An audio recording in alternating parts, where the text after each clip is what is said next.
Coming up today on Oregon News. The election results are in. We'll take a look at what changes are in the mix. Plus, Veneta and Eugene may be connected by more than a road in the near future. And find out how one Eugene woman spends her free time making a difference. Live from the University of Oregon, this is Oregon News with Molly Reel, Nora Dutton, Amanda Pflugrad, and Leah Arts. Good afternoon and welcome to Oregon News. I'm Nora Dutton. And I'm Molly Reel. Here are our top stories. Today on Wall Street, stocks fell for the fourth straight day in a row. The Dow Jones Industrial Average dropped another 75 points in early morning trading. Major indexes posted their biggest declines in more than a year yesterday. The market has dropped more than 10% since last month when it reached its 2010 highs. The world's biggest automaker cruised back into the green last quarter. Toyota is beginning to bounce back from huge financial losses earlier this year, showing a profit for the first time since January. But company executives say Toyota is still having a long road ahead to recovery. A new federal investigation was launched last week to determine whether Toyota stalled on a steering recall in 2005. If investigators find Toyota didn't respond quickly enough to the 2005 recall, the company could face a fine over $16 million. An armistice commission is looking into whether North Korea violated the Korean war truce. An investigation Thursday indicates that a North Korean sub fired a torpedo that sank a South Korean ship and killed 46 sailors. Hillary Rodham Clinton arrived in Tokyo this week to meet with representatives from Japan, South Korea, and China to determine an appropriate course of action.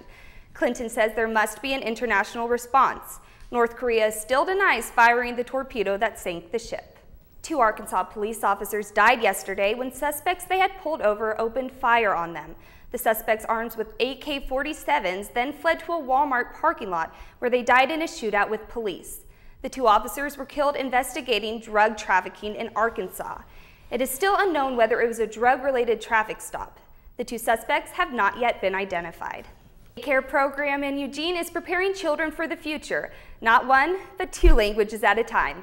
Katie Miller reports. New Dream hopes to expand its curriculum this summer to include children up to 12 years of age. Next on Oregon News, John Travolta, Drew Barrymore, and Debbie Harry are in town, or at least their images are. We'll tell you where you can catch a glimpse of the celebrity lineup. State funding for the University of Oregon may soon be changing, at least if University of Oregon President Richard LaRiviere has his way. LaRiviere has proposed a monumental reconfiguring of how the university receives state funding. Kat Wolcott has the story. If you have any comments or questions about the proposed bond measure, you can visit newpartnership.uoregon.edu. If you are interested in Polaroid photography, the Jordan Schnitzer Museum of Art is the place to be.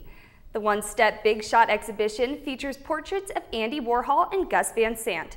The famous celebrity photographers captured stars such as David Bowie, John Travolta, Debbie Harry, and many other icons of pop culture.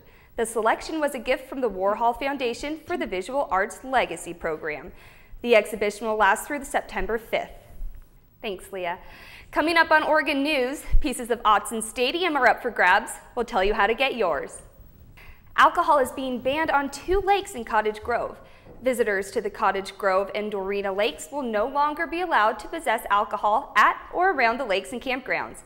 The U.S. Army Corps of Engineers, which regulates the reservoirs and lakes, says there have been numerous alcohol-related problems at both sites.